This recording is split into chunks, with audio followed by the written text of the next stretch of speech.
1984 ഞാൻ പോട്ട ആശ്രമത്തിൽ നിയമിതനായത്. ഞാനവിടെ ചെല്ലുമ്പോൾ പനക്കലച്ചൻ അവിടെ ഉണ്ട്, ശുശ്രൂഷകൾക്ക് നേതൃത്വം കൊടുക്കുന്നുണ്ട്. ഉടനെ തന്നെ നായിക്കമ്പറമ്പലച്ചനും അവിടെ അപ്പോയിൻ്റ് ചെയ്യപ്പെട്ടു വന്നു. അങ്ങനെ ആ സാഹചര്യത്തിൽ പോട്ട ഡിവൈനിലെ ശുശ്രൂഷകൾ ഉണർന്നു തുടങ്ങിയ കാലമാണത്. ഓരോ ധ്യാനകേന്ദ്രത്തിനും അവരവരുടേതായ ഒരു ധ്യാനം എന്ന രീതിയിൽ അവരവരുടേതായ ഒരു പാട്ടും വേണമെന്നൊരു തോന്നൽ അന്നുണ്ടായി. അപ്പം അങ്ങനെ നായിക്കമ്പറമ്പലച്ചനും പനക്കലച്ചനും എന്നോട് പറഞ്ഞു, നമുക്ക് നമ്മുടെ ധ്യാനകേന്ദ്രത്തിൻ്റെതായ തനതായ ചില പാട്ടുകൾ വേണം. അന്നൊക്കെ ഏറ്റവും കൂടുതൽ പ്രസംഗിക്കപ്പെടുന്നത് ദൈവസ്നേഹം എന്ന തീമാണ്, എന്ന വിഷയമാണ്. അപ്പം അതുകൊണ്ട് ആദ്യം ഉണ്ടാകേണ്ടത് ദൈവസ്നേഹത്തെക്കുറിച്ചുള്ളൊരു പാട്ടാണ് എന്ന് അവർ പറഞ്ഞു. അപ്പം അതിനനുസരിച്ചാണ് ഈ പാട്ട് ആദ്യമായിട്ട് ഉണ്ടായത്. വചനോത്സവം എന്ന മാസിക തുടങ്ങിയ കാലമായിരുന്നു. അതുകൊണ്ട് ഈ ആൽബത്തിനും വചനോത്സവം എന്ന പേരാണ് ഇട്ടത്. പച്ചാളം സ്വദേശിയായ എൽഡ്രിച്ച് ഐസക്സ് ആണ് അതിന് ഈണമിട്ടത്. ഒരു 10 പാട്ടുകൾ അതിനോടുകൂടി ഉണ്ടായിരുന്നു. ദൈവസ്നേഹത്തെക്കുറിച്ച് വർണ്ണിക്കുവാൻ വേണ്ടി എഴുതിയൊരു പാട്ടാണ്. അതിനുവേണ്ടി ഞാൻ ചെയ്തത് എന്താണെന്ന് ചോദിച്ചാൽ, അങ്ങനെയുള്ള വിശുദ്ധ ഗ്രന്ഥ ഭാഗങ്ങൾ വായിച്ച് ധ്യാനിക്കുകയാണ് ഉണ്ടായത്. അതുകൊണ്ട് നമുക്ക് കാണാം ഈ പാട്ടിലുടനീളം ദൈവവചനത്തിൻ്റെ കൊട്ടേഷൻസ് ഉണ്ട്. ഞാൻ കൊട്ടേഷനൊന്നും എഴുതിയിട്ടിട്ടില്ലെങ്കിലും എൻ്റെ ഓർമ്മയിൽ നന്നായിട്ട് ഈ വിഷയങ്ങളെ ധ്യാനിച്ചായിട്ട് ഞാൻ ഓർക്കുന്നുണ്ട്. അപ്പോൾ ആകാശം പോലെ വിശാലം, നാഥ നിൻ സ്നേഹം എത്ര അഗാധം, പെറ്റമ്മ പോലും അറിയുന്ന മുമ്പേ സ്നേഹിച്ചോരല്ലോ ദൈവം, എന്നെ സീമാതീതം അനന്തം എന്ന വരികൾ ആദ്യം എഴുതി, പിന്നീട് അതേ തുടർന്ന് വേറെ ചില സുവിശേഷ ഭാഗങ്ങളൊക്കെ വായിച്ച് തുടർന്ന് എഴുതുകയായിരുന്നു.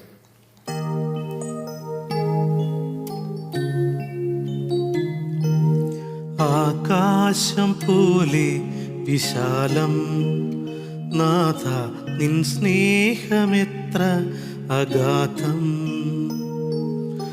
ആകാശം പോലെ വിശാലം, നാഥ നിൻ സ്നേഹമെത്ര അഗാധം. പെറ്റമ്മ പോലും അറിയും മുൻപേ സ്നേഹിച്ചുവല്ലോ ദൈവം, എന്നെ സീമാതീതമാനന്ദം. ആകാശം പോലെ വിശാലം, നാഥ നിൻ സ്നേഹമെത്ര അഗാധം. പെറ്റമ്മ പോലും അറിയും മുൻപേ സ്നേഹിച്ചുവല്ലോ ദൈവം, എന്നെ സീമാതീതമാനന്ദം. അച്ഛാ, ദൈവം മനുഷ്യനെ ആദ്യം സ്നേഹിച്ചു, അതിനുശേഷം സൃഷ്ടിച്ചു. ഈ സ്നേഹത്തിൻ്റെ പാരമ്യത്തെക്കുറിച്ച് അച്ഛനൊന്ന് വിശദീകരിക്കാമോ? പലപ്പോഴും നമ്മൾ ഒരാളെ സ്നേഹിക്കുന്നത് ആൾ നമ്മുടെ മുമ്പിൽ വന്നു കഴിഞ്ഞാണ്. എന്നാൽ ദൈവത്തിൻ്റെ മുമ്പിൽ, ദൈവത്തിൻ്റെ ചിന്തയിൽ, ദൈവത്തിൻ്റെ മനസ്സിൽ അനാദിയിലെ നമ്മളുണ്ട്. അതുകൊണ്ട് നമുക്ക് പറയാം, നമ്മെ ദൈവം സൃഷ്ടിക്കുന്നതിന് മുമ്പേ നമ്മെ സ്നേഹിച്ചു എന്നതിൻ്റെ അടയാളമാണ് സൃഷ്ടിക്കൽ തന്നെ. എന്ന് പറഞ്ഞാൽ സൃഷ്ടിച്ചതുകൊണ്ട് സ്നേഹിക്കുകയല്ല, സ്നേഹിച്ചതുകൊണ്ട് സൃഷ്ടിച്ചു. അപ്പോൾ അത്രമാത്രം നമ്മൾ ദൈവസന്നിധിയിൽ സ്മരിക്കപ്പെട്ടവരാണ്, വിലയുള്ളവരാണ്, അത്രമാത്രം നമ്മളെ ദൈവം കരുതുന്നു എന്നൊക്കെ ഉള്ളത് ഈ ഒരു സത്യം അറിയുമ്പോൾ തന്നെ നമുക്ക് മനസ്സിലാവും. മാത്രമല്ല, ഈ അടുത്ത നാളിൽ 5 മക്കളുള്ള ദമ്പതിമാരിൽ കുഞ്ഞുങ്ങളുടെ പിതാവ് എന്നോട് പറഞ്ഞു, ജോഷി എന്നാണ് അദ്ദേഹത്തിൻ്റെ പേര്. അദ്ദേഹം എന്നോട് പറഞ്ഞു, അച്ഛാ ഞങ്ങൾക്ക് 5 കുഞ്ഞുങ്ങളാണുള്ളത്, 6ാമത്തെ കുഞ്ഞിന് വേണ്ടി ഞങ്ങൾ പ്രാർത്ഥിച്ച് കാത്തിരിക്കുകയാണ്. എനിക്ക് ഒത്തിരി ആഹ്ലാദം തോന്നി. ഒന്നാമത്തെ കാര്യം, നമ്മുടെ കുടുംബങ്ങളിലൊന്നും കുഞ്ഞുങ്ങളില്ല.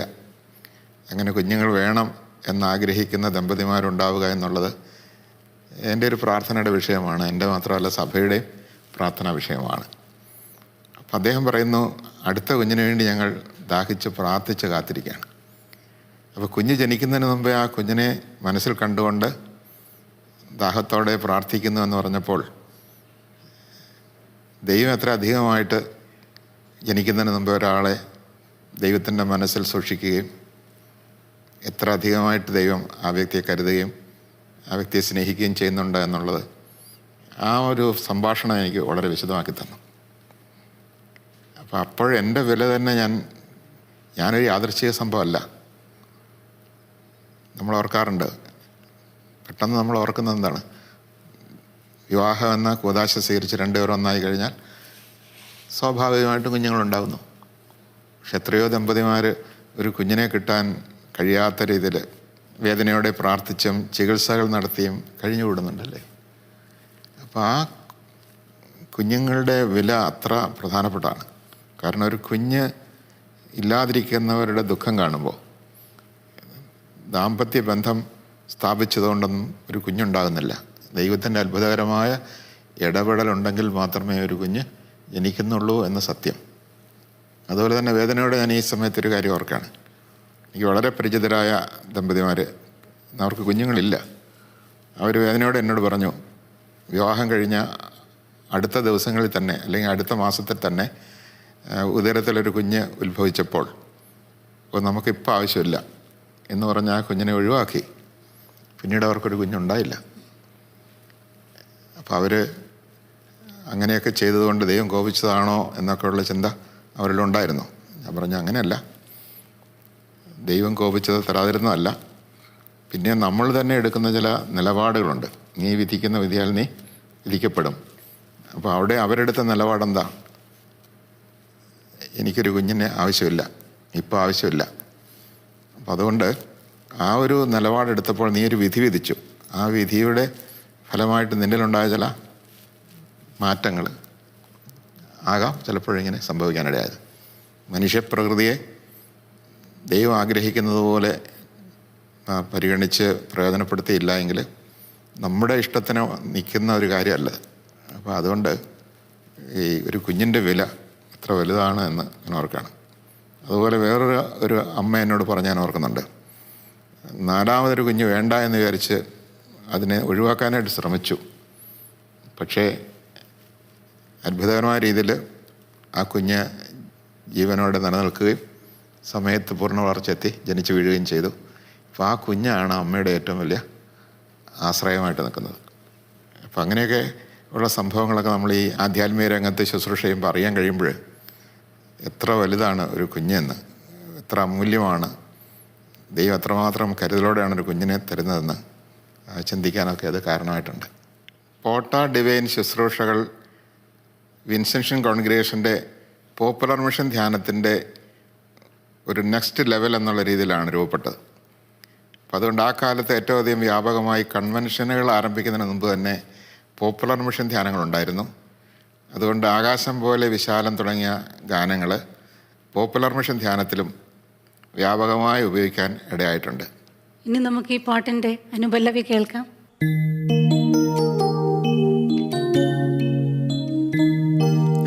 ജനിക്കും മുൻപേയൻ പേരും രൂപവും ഉള്ളം കയ്യിൽ നീ കുറിച്ചുവല്ലോ. ജനിക്കും മുൻപേയൻ പേരും രൂപവും ഉള്ളം കയ്യിൽ നീ കുറിച്ചുവല്ലോ. ഒരു വാക്കുനാവിൽ വിരിയും മുൻപേ അതുപോലും അറിവു നീയൊരുവൻ. ചിന്തകൾ പണ്ടേ നീ അറിയുന്നു. അച്ഛാ, ഈ വരികളിലെ പേരും രൂപവും ഞാൻ ജനിക്കുന്നതിന് മുൻപ് എനിക്ക് വേണ്ടി ദൈവം കരുതി വച്ചിരുന്നു. ആ സ്വന്തമാക്കലിനെയും ആ സ്വാതന്ത്ര്യത്തെയും അച്ഛനൊന്ന് വിശദീകരിക്കാമോ? ദൈവത്തിന് ഓരോ കുഞ്ഞിനെക്കുറിച്ചും അല്ലെങ്കിൽ ഓരോ ആളെക്കുറിച്ചും ദൈവത്തിനൊരു പദ്ധതിയുണ്ട്. ഉദാഹരണത്തിന് ഈശോ ജനിക്കുന്നതിന് മുമ്പേ അവൻ്റെ പേര് ഈശോ എന്നായിരിക്കണമെന്ന് മുൻകൂട്ടി പറഞ്ഞില്ലേ? സ്നാവയോഹന്നാൻ ജനിക്കുന്നതിന് മുമ്പേ അവന് യോഹന്നാൻ എന്ന പേരിടണമെന്ന് മുൻകൂട്ടി ഒരറിയിപ്പുണ്ടായില്ലേ? സ്വർഗത്തിൽ നിന്നൊരറിയിപ്പ്. അപ്പം അങ്ങനെയെങ്കിൽ ഏതൊരു മനുഷ്യനെക്കുറിച്ചും ദൈവത്തിന് മുൻകൂട്ടി ഒരു നിശ്ചയമുണ്ട്.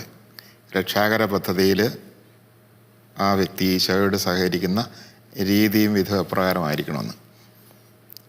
അപ്പം അങ്ങനെ ഉള്ളതുകൊണ്ട് ദൈവത്തിന് എല്ലാവരും ഒരുപോലെ പ്രിയപ്പെട്ടവരായതുകൊണ്ട്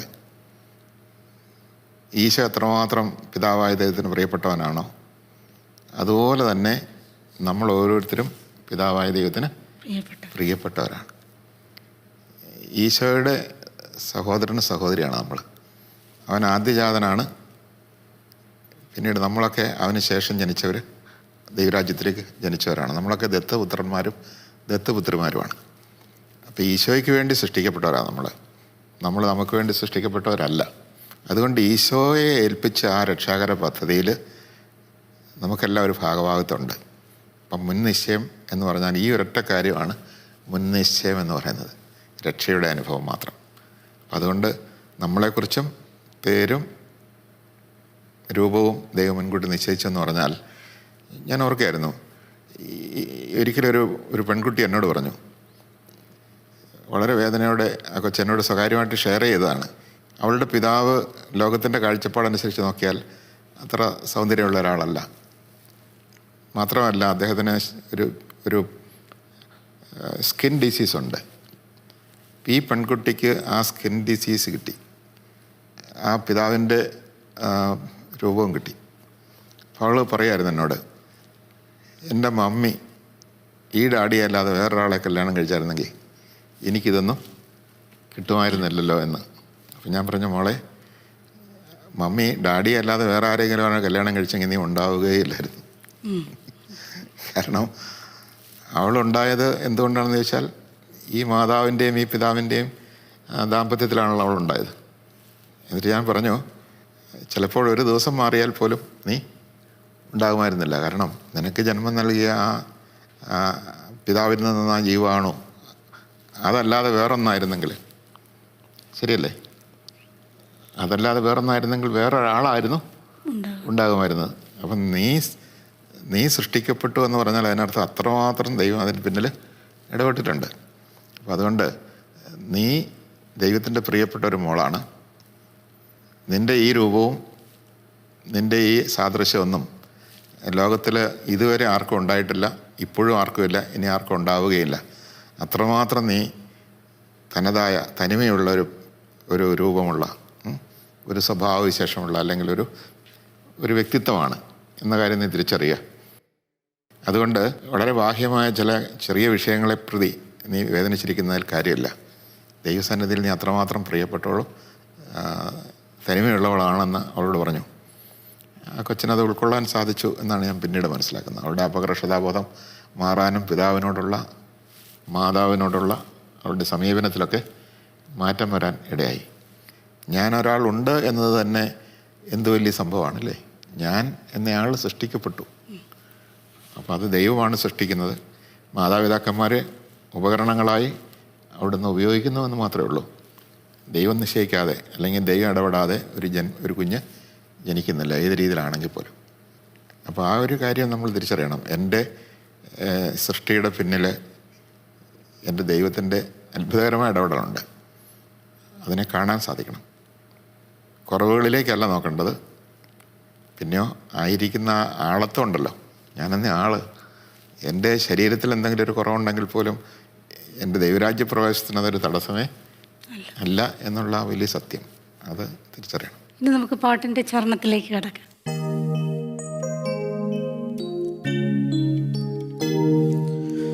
ആകാശങ്ങളിൽ കുരുവികളെയും വയലിലെ മൃദുവാ പൂവിനെയും, ആകാശങ്ങളിൽ കുരുവികളെയും വയലിലെ മൃദുവാ പൂവിനെയും വീഴാതെ പോറ്റുന്ന കരുണാമഹേശന്റെ വാത്സല്യഭാജനം ഞാനല്ലേ, എന്നെ പാലിക്കുമവിടുന്ന് കൃപയാലേ.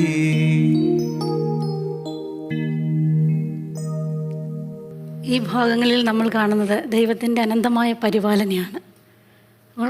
നമ്മളുടെ ജീവിതത്തിൽ ഒന്നിനെക്കുറിച്ചും ആകുലപ്പെടേണ്ട, അസ്വസ്ഥമാകേണ്ട എന്നൊരു ധ്വനി നമ്മൾ ഈ വചനത്തിൽ അടിവരയിടുന്നുണ്ട്. അച്ഛൻ അതിനെക്കുറിച്ചൊന്ന് വിശദീകരിക്കും. ഈശോ തന്നെ വളരെ സ്പഷ്ടമായിട്ടും വ്യക്തമായിട്ടും പഠിപ്പിച്ച കാര്യമാണ്. ആകാശത്തിലെ കുരുവികളെ ദൈവം പരിപാലിക്കുന്നു, വയലിലെ പൂക്കളെ പോലെ അവിടുന്ന് പരിപാലിച്ച് സംരക്ഷിക്കുകയും അവിടെ പുതിയ ചെടികൾ ഉണ്ടാകാനിടയാകുകയും ഒക്കെ ചെയ്യുന്നുണ്ടല്ലോ. അപ്പോൾ അത്രമാത്രം ദൈവം ചെടികളെയും പുല്ലിനെയും പരിപാലിക്കുന്നെങ്കിൽ ദൈവത്തിൻ്റെ സ്നേഹവാചനങ്ങളായ നിങ്ങളെ അവിടുന്ന് പരിപാലിക്കാതിരിക്കുമോ എന്ന് ഈശോ ചോദിക്കുന്നുണ്ട്. അപ്പം അത്രമാത്രം പ്രിയപ്പെട്ടവർ ആയിരിക്കെ എന്തിനാണ് സംശയിക്കുന്നത് എന്നാണ് ചോദിക്കുന്നത്. ഒരു സംശയത്തിൻ്റെ ആവശ്യമില്ല. അപ്പോൾ എൻ്റെ വിശ്വാസത്തെ ആഴപ്പെടുത്തുന്ന ഈശോയുടെ വാക്കുകളാണത്. അപ്പോൾ ആ രീതിയിൽ ഞാൻ ധ്യാനിക്കണം, ചിന്തിക്കണം. നിസ്സാരമായ ഏതെങ്കിലും ഒരു ചെറിയ കുറവ് വരുമ്പോൾ ദൈവം എന്നെ കൈവിട്ടോ എന്നൊക്കെ ചിന്തിക്കുന്നവരുണ്ട്. ദൈവം കൈവിട്ട വിഷയമില്ല, ദൈവം ആരെയും കൈവിടുകയുമില്ല. അതിൻ്റെ ഏറ്റവും വലിയ ഉദാഹരണമാണ് മനുഷ്യാവതാരവും പീഡാസഹനവും കുരിശുമരണവും ഒക്കെ. ദൈവം നമ്മുടെ പക്ഷത്തുണ്ട്. ഒരു മഹാഭാവിയുടെ പക്ഷത്ത് പോലും ദൈവം ഉറച്ചു നിൽക്കുന്നുണ്ട് എന്നുണ്ട് ഏറ്റവും വലിയ ഉദാഹരണമല്ലേ ഈശോ മരിക്കാൻ തയ്യാറായി എന്നുള്ളത്. ഒരു മഹാഭാവിയെ പോലും ഈശോ വിശ്വസിപ്പിക്കുകയാണ്. നീ എനിക്കെതിരെ ഇങ്ങനൊരു മഹാ അപരാധം ചെയ്തെന്നുള്ളത് ഞാൻ പരിഗണിക്കുന്നില്ല. ഇവർ ചെയ്തതെന്തെന്ന് ഇവർ അറിയുന്നില്ല എന്ന നിലപാടെടുത്തുകൊണ്ട് പറയുന്നത്, നീ എൻ്റെ പക്ഷത്ത് അല്ലെങ്കിലും, നീ എന്നെ ക്രൂശിൽ തറയ്ക്കുന്നവളാണെങ്കിലും ഞാൻ നിൻ്റെ പക്ഷത്തുണ്ട്. അതുകൊണ്ട് നീ ഒട്ടും പേടിക്കണ്ട. നീ എൻ്റെ പക്ഷത്ത് നിൽക്കുവാണെങ്കിൽ നിനക്ക് എന്നെ കിട്ടും എന്നാണ് ഈ പറയുന്നത്. എൻ്റെ പരിപാലന കിട്ടും. എൻ്റെ എല്ലാ തരത്തിലുള്ള എൻ്റെ സ്നേഹവും പരിഗണനയെല്ലാം നിനക്കുണ്ട്. നീ അത് സ്വീകരിക്കണം എന്നുള്ളതാണ്. രക്താംബരം പോൽ ഹൃദയം മുഴുവൻ പങ്കിലമാകിലും തളരില്ല ഞാൻ. രക്താംബരം പോൽ ഹൃദയം മുഴുവൻ പങ്കിലമാകിലും തളരില്ല ഞാൻ. വെൺമഞ്ഞു പോലത് നിർമ്മലമാകും വാഗ്ദാനമവിടുന്നു നിറവേറ്റും. അങ്ങേ സന്നിധിയാണെൻ്റെ സൗഭാഗ്യം. ഇവിടെ വളരെ പ്രധാനപ്പെട്ട ഒരു കാര്യം ഇവിടെ പരാമർശിക്കുന്നുണ്ട്. അതായത് എന്നോടുള്ള എൻ്റെ ദൈവത്തിൻ്റെ സ്നേഹം ഏറ്റവും അധികം സ്പഷ്ടമാകുന്നത് ഞാൻ ചെയ്ത പാപങ്ങളൊന്നും എനിക്കെതിരെ പരിഗണിക്കാതെ പാപം ചെയ്യാത്ത ഒരാളെപ്പോലെ എന്നെ പരിഗണിക്കുന്നു എന്നുള്ളതാണ്.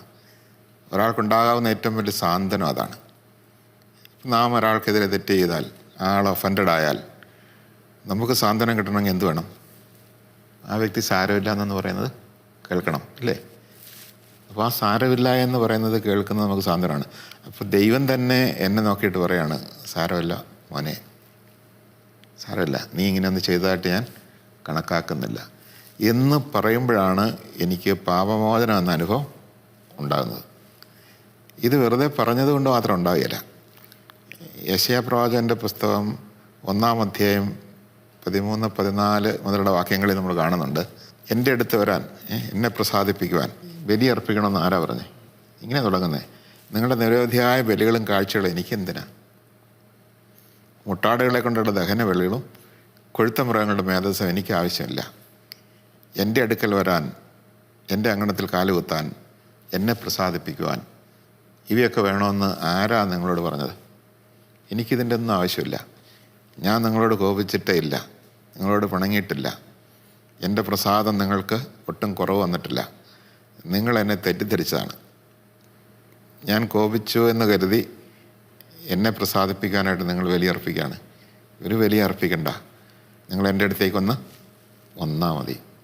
വരുവിൻ, നമുക്ക് രമ്യതപ്പെടാം. ദൈവത്തിൻ്റെ ഭാഗത്ത് ഒരു തടസ്സമില്ല. പക്ഷേ ആരെങ്കിലും ദൈവത്തോട് രമ്യതപ്പെടാൻ അതുവഴി കഴിഞ്ഞോ? ഒരു പ്രവാചകൻ പറഞ്ഞത് വഴി ഒരിക്കലും മനുഷ്യൻ്റെ മനസ്സ് ദൈവത്തോട് അടുക്കുകയില്ല. കാരണം എന്താണെന്ന് വെച്ചാൽ, പറയുന്നതിന് സാക്ഷ്യം വേണം. സത്യം പറഞ്ഞാൽ മാത്രം പോരാ, സത്യത്തിനൊരു സാക്ഷ്യം വേണം. സാക്ഷ്യമുണ്ടെങ്കിലേ സത്യം വിശ്വാസയോഗ്യമാകുകയുള്ളൂ. എല്ലാവരും വിചാരിച്ചിരിക്കുന്നത് ദൈവം കോപിച്ചു, ദൈവം ശിക്ഷിക്കും, ദൈവത്തിൻ്റെ ക്രോധം അടങ്ങണമെങ്കിൽ ദൈവത്തിന് പ്രീതികരമായ എന്തെങ്കിലുമൊക്കെ ചെയ്യണം എന്നൊക്കെയാണ്. എല്ലാ മതങ്ങളിലും അങ്ങനെ തന്നെയാണ്. സത്യം അറിയാത്ത ക്രിസ്ത്യാനികളും അങ്ങനെയൊക്കെ തന്നെയാണ്. അപ്പം അതുകൊണ്ട് ചെയ്ത പാപത്തിന് തക്കതായ പരിഹാരം ചെയ്യണം എന്നൊക്കെ വിചാരിച്ചിരിക്കുന്ന ആളുകളെ സംബന്ധിച്ചിടത്തോളം ഇതൊരു വലിയ സത്യമാണ്. ഇതൊരു സാക്ഷ്യമാണ്. എന്തിൻ്റെ സാക്ഷ്യമാണ്? പ്രവാചകൻ വഴി നൂറ്റാണ്ടുകൾക്ക് മുമ്പ് പറഞ്ഞ ആ കാര്യം ഈശോ സാക്ഷ്യപ്പെടുത്തി എന്നുള്ളതാണ്. പീലാത്തോസ് ചോദിച്ചു, നിൻ്റെ വരവൻ്റെ ഉദ്ദേശം എന്താ? ഈശോ എന്താ പറഞ്ഞത്? സത്യത്തിന് സാക്ഷ്യം നൽകാനാണ് ഞാൻ വന്നത്. ദൈവം പാപിയുടെ പാപം അവൾക്കെതിരെ പരിഗണിക്കുക പോലും ചെയ്യുന്നില്ല എന്നുള്ള സത്യത്തിന് സാക്ഷ്യം വഹിക്കാനാണ് ഞാൻ വന്നിരിക്കുന്നത്. പ്രവാചകൻ പറഞ്ഞപ്പോൾ പറഞ്ഞതേ ഉള്ളൂ, സാക്ഷ്യമില്ല. ഞാൻ ഏതോ ഒരു കവിതയിൽ എഴുതിയിട്ടുണ്ട്, സാക്ഷ്യമില്ലാത്തതാം സത്യം അസത്യമേ ആകൂ. സാക്ഷ്യമില്ലാത്തത് വിശ്വസിക്കാൻ പറ്റില്ല.